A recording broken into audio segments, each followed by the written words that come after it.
አሜሪካ ኢትዮጵያን ጨምሮ ለ75 ሀገራት የዜጎች ፍልሰት ቪዛ መስጠት እንደምታቆም የሀገሪቱ የውጭ ጉዳይ መስሪያ ቤት አስታወቀ። የአሜሪካዋ ሚኒሶታ ግዛት ከፌዴራል መርማሪዎች ስምሪት መግደል ጋር በተያያዘ ከፌዴራል መንግስቱ ጋር ውጥረት ውስጥ ስትገባ የፌዴራል መንግስቱንም በፍርድ ቤት ከሳለች ተባለ።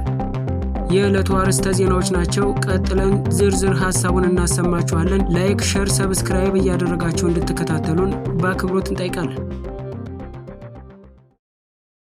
አሜሪካ ኢትዮጵያን ጨምሮ ለ75 ሀገራት ዜጎች የፍልሰት ቪዛ ኢሚግራንት ቪዛ መስጠት እንደምታቆም የሀገሪቱ የውጭ ጉዳይ መስሪያ ቤት አስታወቀ። የእነዚህ ሀገራት ዜጎች በህጋዊ መንገድ ወደ አሜሪካ እንዲገቡ የሚፈቅደውን የቪዛ አሰጣጥ የሚያቆመው ውሳኔ ከሚቀጥለው ሳምንት ረቡዕ ጥር 13 2018 ጀምሮ ተግባራዊ ይደረጋል። ውሳኔው የሚመለከተው በአሜሪካ የሚገኙ ዜጎቻቸው ተቀባይነት በሌለው መጠን ከመንግስት ድጎማ የሚቀበሉ ሀገራትን እንደሆነ ማርኮ ሩቢዮ የሚመሩት የአሜሪካ የውጭ ጉዳይ መስሪያ ቤት ገልጿል። መስሪያ ቤቱ በኤክስ ገጹ በኩል ባሰራጨው አጭር ማብራሪያ ሶማሊያና ኤርትራ እገዳው ከሚመለከታቸው ሀገራት መካከል እንደተካተቱ በምሳሌነት ጠቅሷል። የቪዛ ክልከላው አዲስ ስደተኞች ከአሜሪካ ህዝብ ሀብት እንደማይበዘብዙ ሀገሪቱ እስክታረጋግጥ ድረስ የሚቆይ ነው ተብሏል።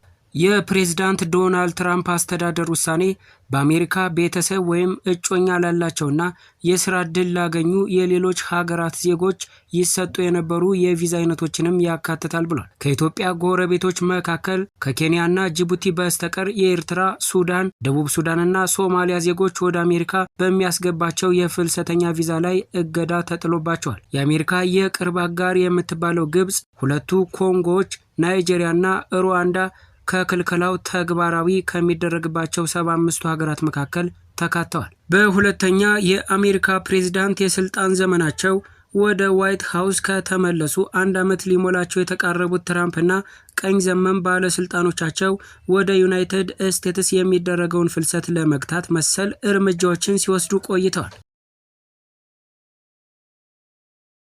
በሚኒሶታ ምን እየተካሄደ ነው? የአሜሪካዋ ሚኒሶታ ግዛት ከፌዴራል መርማሪዎች ስምሪት መግደል ጋር በተያያዘ ከፌዴራል መንግስቱ ጋር ውጥረት ውስጥ ስትገባ የፌዴራል መንግስቱንም በፍርድ ቤት ከሳለች። ባለፈው ሳምንት አንዲት የ37 ዓመት ሴት መኪናዋን እየነዳች ሳለ በአንድ የአሜሪካ የኢሚግሬሽንና የጉምሩክ ኃይል አባል ተገድላ ነበር። የግለሰቧ በፌዴራል መንግስቱ ኃይል መኪናዋን እየነዳች መገደልም ወትሮንም ከሶማሊያ ዜጎች ጋር በተያያዘ ውጥረት ውስጥ ያለችው ግዛት ተጨማሪ ውጥረት ውስጥ ገብታለች። የአሜሪካዋ ሚኒሶታ ግዛት በርከት ያሉ የሶማሊያ ዜጎች የሚኖሩባት ሲሆን እነዚህ የሶማሊያ ዜጎችም በተደጋጋሚ በማጭበርበር በትራምፕ አስተዳደር ይወነጀላሉ። ከዚህም የተነሳ ይህንን ማጭበርበር ለማጣራት በርከት ያሉ የፌዴራል መርማሪዎች በግዛቲቱ ተሰማርተዋል። ትራምፕ በሚኒሶታ ከሚፈጸመው ማጭበርበር ውስጥ 90 በመቶ የሚሆነው የሚፈጸመው በሶማሊያ ዜጎች ነው ብለው ነበር። ከነዚህ ሁለት ጉዳዮች ጋር ተያይዞ በሚኒሶታ ግዛት በርከት ያሉ የአይሲኢ ኃይሎች የተሰማሩ ሲሆን የሚኒሶታ ግዛትም የፌዴራል መንግስቱን ከሳ ነበር። የሚኒሶታ ግዛት የፌዴራል መንግስቱ በሺዎች የሚቆጠሩ የአይሲኢ ኃይሎችን ማሰማራት እንዲያቆም ነበር ክስ የተከፈተበት። ሚኒሶታ የፌዴራል መንግስቱ ተግባር የግዛቲቱን ሉዓላዊነት የጣሰ ወረራ ነው ሲለው የሚኒሶታ ፖሊስ ከተማ ከንቲባ የተሰማራው ኃይል ከመብዛቱ የተነሳ አንድ ሰው የሚያስረው 50 ኃይል መሆኑንና ትምህርት ቤቶች መዘጋታቸውን እንደዚሁም ሰዎች ከቤት መውጣታቸውን እንደፈሩም ገልጸዋል። በሚኒሶታ የሚኖሩ ሰዎች ሁሉም ፓስፖርታቸውንና መታወቂያቸውንም ይዘው መንቀሳቀስ መጀመራቸውን ገልጸዋል። በ37 ዓመቷ ሴት ግድያ የተነሳ አመጽ ቢነሳ ለመበቀል የአሜሪካ የሀገር ውስጥ ደህንነት ኃላፊ ክሪስቲ ኖይም ተጨማሪ የፌዴራል ኦፊሰሮች ወደ ግዛቲቱ ይላካሉ ብለዋል። ባለፈው ሳምንት ብቻ ከ2000 የሚበልጡ ኦፊሰሮች ወደ ሚኒሶታ ግዛት ተልከዋል።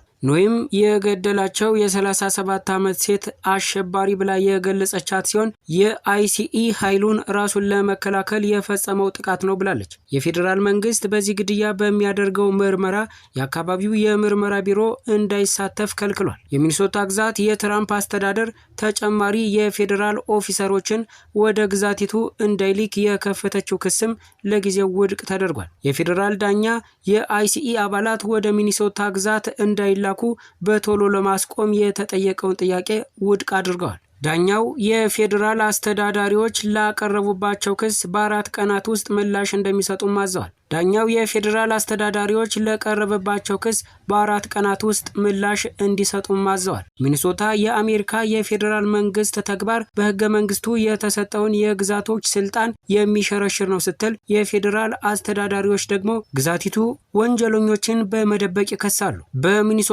የፌዴራል ኦፊሰሮች ከተሰማሩ ወዲህ ከ2000 በላይ ሰዎች መታሰራቸውን የአሜሪካ የሀገር ውስጥ ደህንነት ቢሮ ቢገልጹም ጥፋተኛ የሆኑት ከ5% አይበልጡም ተብሏል። ይህ በእንዲህ እንዳለ የትራምፕ አስተዳደር በሀገሩ የሚኖሩ የሶማሊያ ዜጎችን ጊዜያዊ ከለላ አንስቷል። ዶናልድ ትራምፕ ከዚህ ቀደም በሚኒሶታ የሚኖሩ የሶማሊያ ዜጎችን ጊዜያዊ ከለላ ማቋረጣቸው ሲታወስ፣ አሁን ደግሞ ሶማሊያ ሙሉ ለሙሉ በአሜሪካ ከተሰጣት ጊዜያዊ ጥበቃ እንድትወጣ አድርገዋታል። ጥበቃው ከመጪው መጋቢት 17 2026 ጀምሮ ሲተገበር ከቀኑ በፊት ራሳቸውን ከአሜሪካ ለሚያስወጡ የሶማሊያ ዜጎችም $1000 ክፍያን ጨምሮ የጉዞ ወጪያቸው ይሸፈናል ተብሏል። የአሜሪካ የሀገር ውስጥ ደህንነት ቢሮ ኃላፊ ክሪስቲን ወይም ጊዜያዊ ማለት ጊዜያዊ ነው፣ በሶማሊያ ያለው አሁናዊ ሁኔታ ተሻሽሎ የጊዜያዊ ጥበቃ የማያስፈልግበት ደረጃ ላይ ደርሷል ብለዋል። ኃላፊዋ በተጨማሪ የሶማሊያ ዜጎች በጊዜያዊነት በአሜሪካ ማቆየት ከአሜሪካ ብሔራዊ ጥቅም ተጻራሪ ነው፣ የአሜሪካን እናስቀድማለን ብለዋል። በአሁኑ ጊዜ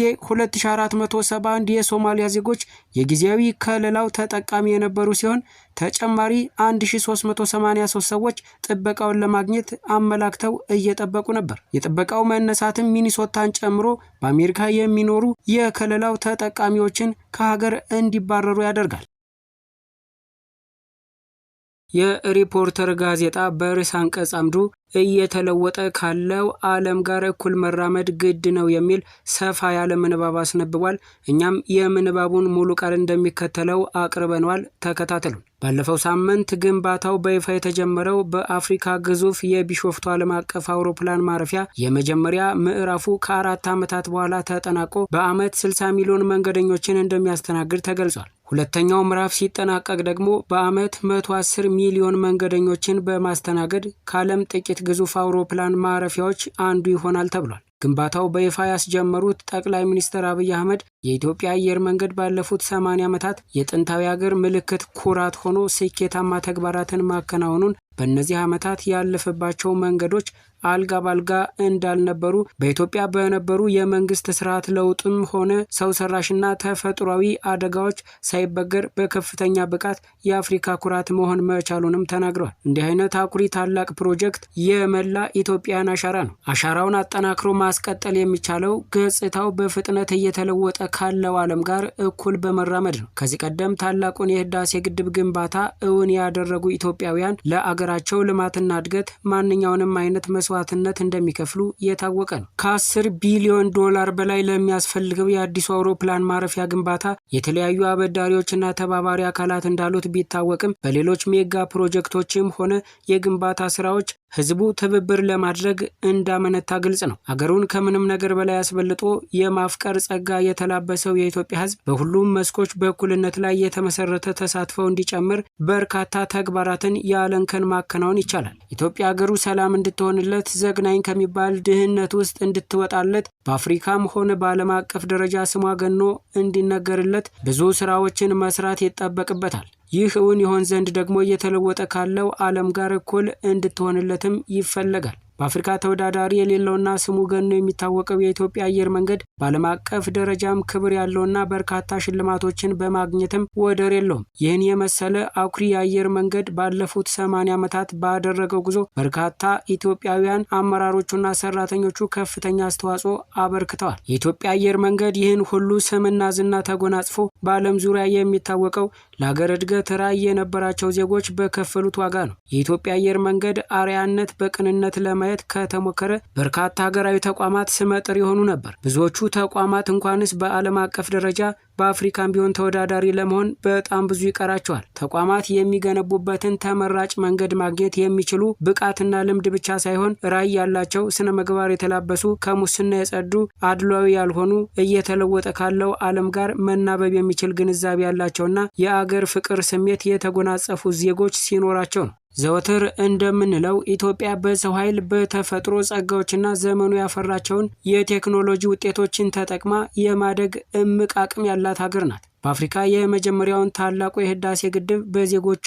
አንጡራ ሀብት ገንብታ እውን ያደረገች ሀገር ከሁሉም አይነት ግጭቶች ውስጥ በፍጥነት ወጥታ ወደ ልማት በሙሉ ኃይሏ ከዞረች ድህነት በተግባር ታሪክ ይሆናል። በሁሉም ሀገራዊ ፕሮጀክቶች የጋራ መግባባት ሲኖር ለግጭትም ሆነ ለጦርነት በር የሚከፍቱ ችግሮች ይወገዳሉ። ልዩነቶችን መነሻ አድርገው የሚከሰቱ ውዝግቦች ወደ ግጭት ሳይሆን ወደ ንግግርና ድርድር ጠረጴዛ ያመራሉ። ለጦርነት የሚውል የሰው ኃይልና ሀብት ወደ ልማት ይሰማራል። ተስፋ የሚያስቆርጡ ድርጊቶች ወደ ብሩህ ተስፋ እየተለወጡ ከሀዘን ይልቅ ደስታ ይናኛል። ዓለም በአሁኑ ጊዜ ለማመን በሚያዳግት ለውጥ ውስጥ ስለሆነ በሁሉም መስኮች ፍጥነት፣ ትጋት ያስፈልጋል። ለኢትዮጵያ እድገት ትልቅ አስተዋጽኦ ያበረከቱ የውጭ ቀጥተኛ ኢንቨስትመንቶችን በስፋት ለመሳብ ሰላም ወሳኝነት አለው። ሰላም ወሳኝ ነገር ነው። ሰላም ሲኖር ኢንቨስተሮች ስጋት ስለማይኖርባቸው በብዛት መጥተው በበርካታ መስኮች ለመሰማራት ፍላጎታቸው ይጨምራል። ከ130 ሚሊዮን በላይ ህዝብ ያላት ኢትዮጵያ የተፈጥሮ ጸጋዎቿ ከተሰማራባቸው አትራፊ መሆናቸው እርግጥ ስለሆነ የሀገር ውስጥም ሆኑ የውጭ ኢንቨስተሮች መዋለ ንዋያቸውን ለማፍሰስ አያመነቱም። ከሰላም በተጨማሪ ኢንቨስተሮች አማላይና ፍትሃዊ የታክስ ስርዓት፣ ከሙስና የጸዳ ቢሮክራሲ፣ የተቀላጠፈ የትራንስፖርትና የሎጂስቲክ አገልግሎት፣ በሁሉም መስኮች የተሟሉ መሰረተ ልማቶችና ዘመናዊ አስተሳሰብ እንዲኖሩ ይፈልጋሉ። በሌላ በኩል ኢትዮጵያ ሀገሩን የሚወድ ህግ አክባሪ፣ ለስራ ዝግጁ የሆነ ሌብነትን የሚጸየፍ እርስ በርሱ የሚተሳሰብና የሚደጋገፍ ዘመን ተሻጋሪ የጋራ ማህበራዊ እሴቶች ያሉት ጨዋ ህዝብ አገር በመሆኗ ላፍታም መዘንጋት አይገባው። ይህንን የመሰለ ህዝብ ይዞ እየተለወጠ ካለው ዓለም ጋር እኩል መራመድ የግድ ነው።